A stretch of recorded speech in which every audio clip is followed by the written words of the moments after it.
श्री गजानन कीर्तिकर ने आदरणीय और श्रद्धेय श्री अजय कौल के खिलाफ लगाए गए झूठे आरोपों के लिए चिल्ड्रन वेलफेयर हाई स्कूल के अभिभावकों की सभा को संबोधित किया। स्कूल ने 4 दशक पुरानी संस्था के खिलाफ कुछ शरारती तत्वों द्वारा चलाए गए मानहानि अभियान को बंद कर दिया है।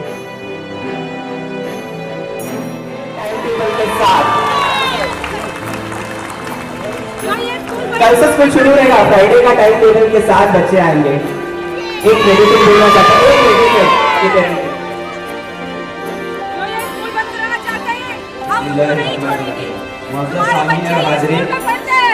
मैं 2 मिनट के लिए आपके बीच में हाजिर हो गया हूँ और सर के लिए मैं बम्मागे दोहल एक शेर कहना चाहूंगा कि यह अलग बात है कि खामोश खड़े रहते हैं।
ये स्कूल के पेरेंट टीचर एसोसिएशन ने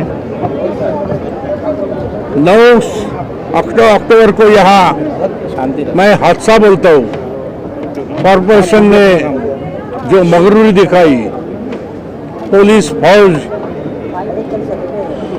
ऐसे पद्धति से आए, इससे निषेध करने के लिए आज ये स्कूल बंद रखा सभी टीचरों ने। हम यहाँ के सभी लोक प्रतिनिधि उनको बुलाया, उसमें से मुझे भी निमंत्रण था। मैं यहाँ के सपोर्ट के लिए आया हूँ। ये 30 बरस पुराना चल रहा है ये CWC।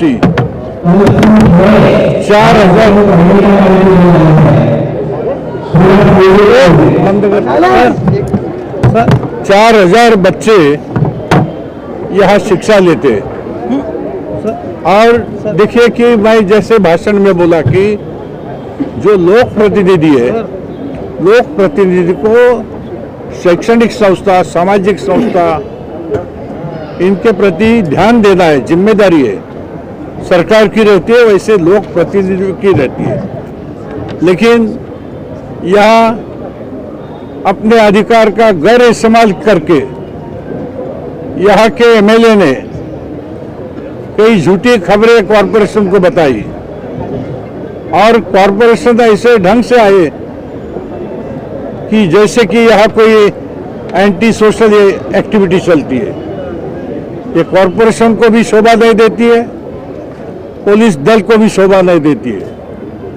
अगर कॉरपोरेशन को इतनी हिम्मत है, पुलिस को इतनी हिम्मत है, तो असामाजिक तत्व और अनऑथराइज्ड स्ट्रक्चर और अनऑथराइज्ड एक्टिविटी इस क्षेत्र में चलते पूरे मुंबई में, उसको रोकने का काम करे। इतना अधिकार जो आपके पास है तो उसका सही इस्तेमाल कीजिए, ताकि CW जैसी बहुत अच्छी संस्था 4,000 विद्यार्थियों को शिक्षा देने का काम गए 30 बरस करती है। ये निषेध मैं करता हूँ उनका, और मैंने इसके बारे में आपसे जो मैं बोलता हूँ मैं लिख के भी दे दिया है कमिश्नर ने, और मैंने एक्शन मांगा है कि जो अधिकारी, जो पुलिस ऐसे विदाउट परमिशन जिन लोगों ने ये संस्था में एंट्री की है उसके ऊपर कार्रवाई करे। अगर ये संस्था के बारे में अगर कोई जांच पड़ताल करनी है तो मैं अजय कौल से और ट्रस्टी से बोला हूँ कि कागजात जो है आपके पास सब कॉरपोरेशन को दिखाइए, वेरिफिकेशन करा के लीजिए, लेकिन आइंदा ऐसा कोई होना नहीं चाहिए। ये बात कॉरपोरेशन और पुलिस डिपार्टमेंट में ध्यान में रखना चाहिए।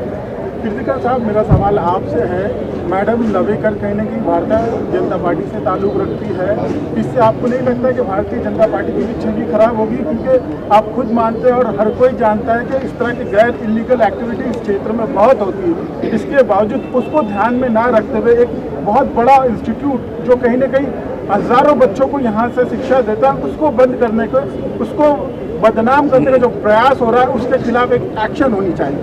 देखिए, मैंने लिखा है कमिश्नर को, जिसमें मैंने मांग की है, जिसमें मैडम का मैंने उल्लेख भी किया है, यानी पॉलिटिकल दबाव से ये एक्शन करा के लिए, और ये समझो कि उसकी तो प्रतिमा मलिन हो गई इसमें, लेकिन अपनी पार्टी की भी प्रतिमा मलिन की है उसने। तो ये उनके जो नेता लोग हैं उसको मैंने खत भेजा है, जो खत मैंने कमिश्नर को दिया उसकी कॉपी भेजी है, बोला कि आपके जानकारी के लिए। और मैं ये भी बोला सबको कि आज ये जो निषेध पेरेंट एंड टीचर ने रखा है उस उधर जाके मैं करूँगा। मुझे मालूम है कि ये शिवसेना बीजेपी हमारा ताल्लुकात है, हमारा अलायंस है, तो भी अगर समझो गैर कानूनी और गैर इस्तेमाल अगर अधिकार का कहीं कोई भी आमदार खासदार करेगा समाज के हित के खिलाफ, तो मैं उसके साथ उसको बैकिंग नहीं दूंगा, मैं संस्था के साथ रहूंगा। अजय कौल सर एक ऐसी शख्सियत है जिसको हर कोई जानता है, एक रोल मॉडल है, एक इंस्पिरेशन है। उन्होंने कोरोना के वक्त में या एजुकेशन क्षेत्र में बहुत उम्दा रोल निभाया है। इसके बावजूद ऐसी शख्सियत को कोई बदनाम करता है, किसी रोल मॉडल को बदनाम करता है, आज उनको तोड़ने की जो कोशिश की जा रही है, इसके बारे में आपके क्या विचार है? अजय कौल के बारे में तो आप सब जानते हैं, पूरी यहाँ के एरिया के लोग जानते हैं, यानी जाति धर्म का कुछ मन में हेतु नहीं रखते हुए अजय कौल करते। और जैसे आपने बोला कि कोरोना के समय में यहाँ के जो विद्यार्थी उसकी 2 करोड़ की फी माफ़ी करना, मैं समझता हूँ कि मुंबई शहर में एकमात्र ये संस्था रहेगी जिन्होंने इतने औदार्य से काम किया। और ये जानबूझकर अजय कौल को मद्देनजर रखते हुए उनको डैमेज करने का प्लान किसी का अगर रहेगा तो ये नामुमकिन रहेगा। हम जैसे सब पॉलिटिकल पार्टी के लोग, हमारी पूरी शिवसेना अजय कौल के साथ रहेगी, उसके साथ रहते रहे प्रतिमा देंगे। लवेकर मैडम ने ये डिमांड की है कि इस स्कूल को बीएमसी के सौंप दिया जाए। आपको लगता है बीएमसी अजय सर से अच्छा स्कूल चला सकती है? नहीं, बीएमसी ने बहुत सारे जमीन अच्छे स्कूल को दी है, जिसकी ताकत है चलाने की। स्कूल भी चलाने की ताकत चाहिए, ये चाहिए, तजुर्बा चाहिए। तो ऐसे बहुत स्कूलें हैं मुंबई शहर में जो ज़मीन नहीं ले सकती, लेकिन ये शिक्षा के लिए आरक्षित किया हुआ भूखंड अच्छे संस्था को दिया जाता है।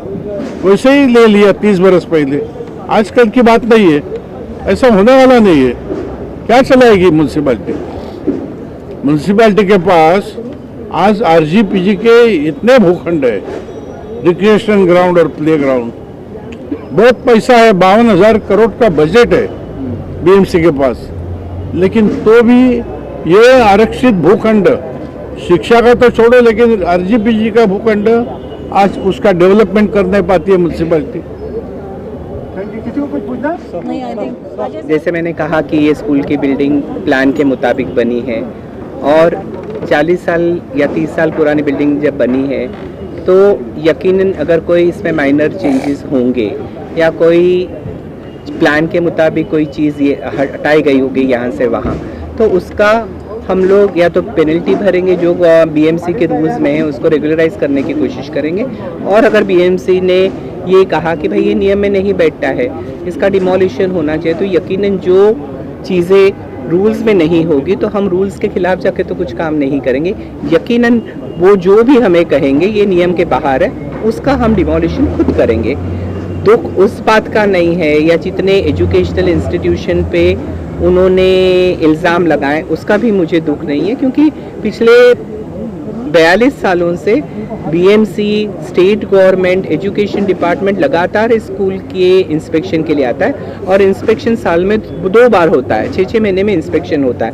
उसी प्रकार से जब हम लोग बिल्डिंग प्रपोजल में हम लोगों ने सीसी के लिए अप्लाई किया तो उसके लिए, या आईओडी पास होती है उसके लिए बीएमसी अधिकारी आके बिल्डिंग का इंस्पेक्शन करते हैं। अभी वो कहते हैं कि ओसी नहीं ली गई है, तो अगर आप ऑनलाइन पे जाएंगे तो आप देखेंगे कि ओसी के लिए हमने ऑलरेडी अप्लाई किया है, लेकिन ओसी के कंप्लायंसेस इतने 30-32 होते हैं कि वो हमें कंप्लायंसेस पूरे करने पड़ते हैं। अभी 1-2 जो एनओसीज हैं वो आने के बाद हमें ओसी मिल जाएगी। और अगर आपको लगता है हमने वो, अगर आप मलाड के ये देखिए, अगर आज जो प्रेजेंट जो बिल्डिंग में बैठे इसका ऑक्यूपेशन पूरे 5 माले तक का है, और जो अभी कह रहे हैं कि आपने ये जो नियमों का उल्लंघन किया फायर एनओसी का, अगर आप देखेंगे सीआरजेड का, मैंने अभी आपको पेपर दिया कि सीआरजेड की एनओसी हमने ऑलरेडी गवर्नमेंट ऑफ महाराष्ट्र से ली है।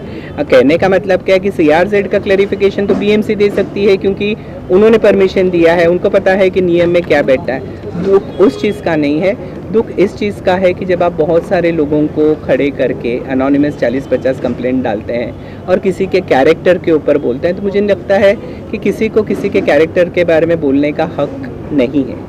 तो इस बात के लिए मुझे आज भी खेद और दुख है। सर, और एक चीज़ आपसे जानना चाहूँगा, इस सब की शुरुआत कब हुई उस बारे में कुछ बताइए हमें, क्योंकि हमने देखा है कि कुछ प्रेस कॉन्फ्रेंसेस आपने भारती जी के साथ भी किए हैं पास्ट में, तो अगर थोड़ा सा बताएं हमें। देखिए, कई सारे कार्यक्रम में वो जुड़ी भी रही। हमारी honourable MLA doctor Bharati Lavekar ji के साथ मेरे बहुत अच्छे संबंध रहे हैं। 2018 तक उन्होंने 2 बार मुझे honourable deputy chief minister government of Maharashtra Shri Devendra Fadnavis ji के हाथों अवार्ड 2 बार दिया। वो जब चीफ मिनिस्टर थे उस वक्त भी उन्होंने मुझे 2 साल लगातार अवार्ड दिया। एक बार उन्होंने मेरे पास उनका सर्टिफिकेट है जो उन्होंने साइन किया है। तो एक है कि उन्होंने मेरे एजुकेशन फील्ड में काम करने के लिए मुझे अवार्ड दिया उनके हाथों से, और दूसरी बार मेरे सामाजिक कार्यों के लिए मुझे अवार्ड दिया गया। ये लगातार 2 साल उन्होंने मुझे अवार्ड दिया। अब मुझे नहीं मालूम है कि 2019 तक तो हम बहुत अच्छे थे, क्योंकि मेरा ये मानना है कि अगर आप किसी को अवार्ड देते हैं, या मुझे जैसे महाराष्ट्र शासन ने 2002-03 में बेस्ट टीचर अवार्ड दिया, तो मेरी पूरी पुलिस वेरिफिकेशन हुई, या जो भी उनके प्रोसीजर है उन्होंने वेरिफिकेशन करके मुझे अवार्ड दिया। अब मुझे नहीं लगता है कि ये 4 सालों में मेरा कैरेक्टर इस बुढ़ापे में 65 ईयर्स के कैसे ख़राब हुआ, या ऐसी कौन सी इलीगैलिटी स्कूलों में नज़र आई जो 40 साल तक किसी को नज़र नहीं है। सर, उनका ये कहना है कि ये कहना है कि सर एक्चुअल जो आपका सरकार के साथ एग्रीमेंट हुआ था उसमें 10 रुपीज़ ईयरली आपको फीस वसूल करना चाहिए। Now you are charging 70,000 to 1 lakh rupees. That is what is the point of contention. Once you say please read the agreement, I am supposed to admit 10% of the students recommended by the municipal corporation. It is not 10% fees. It is students which are recommended by the municipal corporation, that is 10%. And as per the Maharashtra State Act and as per the Supreme Court orders, any educational institution, my fees is the most meager fees in this present institution as far as the locality is concerned, because I am catering to the underprivileged class of the society. As far as you are talking about CBSE schools, CBSE school has its training, its syllabus, its curriculum, its teaching aids, its smart board. So the fees are charged, and that is also permissible as per the Supreme Court orders. Sir, also कहा जा रहा है कि 1 rupees lease पे लिया गया था, उस बारे में अगर सर कुछ क्लियर। मैंने ऑलरेडी ये बात को बहुत डिटेल में क्लियर किया है कि 1 रुपी प्लॉट नहीं था। जब मेरे को सैंक्शन किया गया था उसकी रेट्स लगाए गए थे 300 रुपीज़ पर स्क्वायर मीटर, और चैरिटेबल ट्रस्ट होने के नाते उसका 10% उन्होंने कैलकुलेट किया। कैलकुलेशन के मुताबिक वो होता था 90,000, और 1,78,000 2 साल का ग्राउंड रेंट मैंने सिक्योरिटी डिपॉजिट बीएमसी को भरा। उसके बाद क्योंकि ये 2 प्लॉट 1035 और बाजू का प्लॉट इक्वली दिया गया था, तो हमको दोनों इंस्टीट्यूशन को 1 रुपया चार्ज किया गया था। और 1 रुपया चार्ज करने के बाद आप घड़ी घड़ी ये जो कह रहे हैं कि 1 रुपये में दिया गया था, हमारे यारी रोड के प्लॉट को उन्होंने 15,80,000 रुपया लगाया था, जो हमने लगातार भरा। बलाड के प्लॉट को उन्होंने 2,80,000 रुपीज़ लगाया, जो आज हर साल हम भर रहे हैं। और एक बात है ना कि 1 रुपया देने के बाद तो आप प्लॉट की बात करते हो, उसका कंस्ट्रक्शन, उसके टीचरों की पगार, उसके नॉन टीचिंग स्टाफ की पगार, उसका मेंटेनेंस, बच्चों का बेंचेस, डेस्क, स्मार्ट बोर्ड्स, या जो मुझे असेसमेंट बीएमसी लगाती है, जो मुझे टैक्सेस लगाती हैं, और जो इलेक्ट्रिसिटी बिल जो आज स्कूल का 2 लाख के करीब है महीने का, तो मुझे नहीं लगता कि वो 1 लाख रुपए में इंक्लूसिव है।